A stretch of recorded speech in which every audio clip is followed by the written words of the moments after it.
Yeah, well, one of the things that struck me, I live in a pretty leftist neighborhood too in Toronto. In fact, I think I'm probably more unpopular in my own neighborhood than I am anywhere else in the world, which is rather annoying consequence of everything that's transpired around me in the last 6 years. But one of the things I was quite struck by in Toronto in particular was the two things. One was the willingness of the left to sacrifice the poor to their purity concerns. That was really quite interesting. And also to align themselves with the pharmaceutical companies, because that was kind of a miraculous reversal that was virtually incomprehensible. I mean, for decades, the only enemy the left had that was as significant, let's say, as big energy companies was big pharma.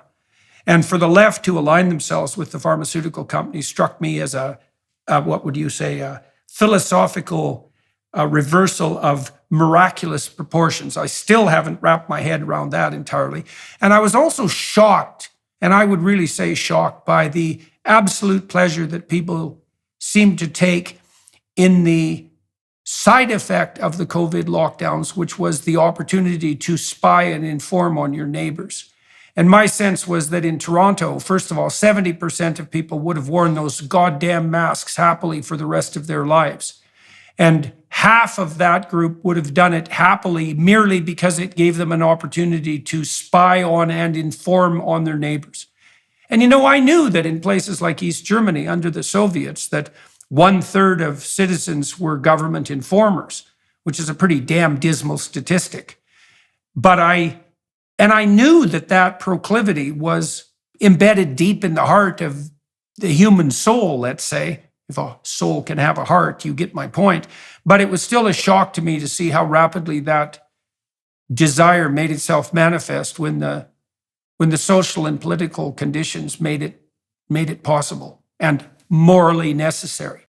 No, I was gonna say, I think I was naive. I did not think that Americans or Canadians or free people in general had that inside them. I knew that people who had been under totalitarian rule, who didn't know anything else, yes, they could be made to inform on their neighbors.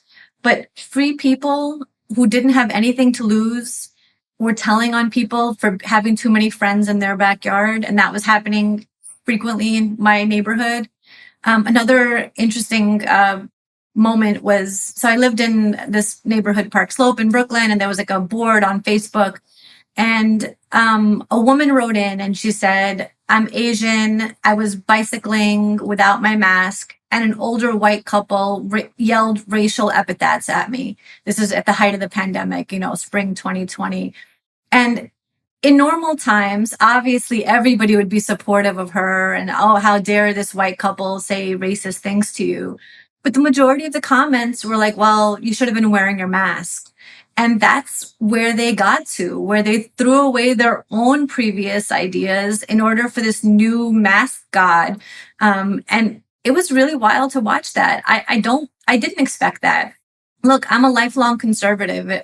My husband is a conservative, and we were going to live in this liberal area, and that would have been fine until the pandemic hit and we saw what was really going on. We couldn't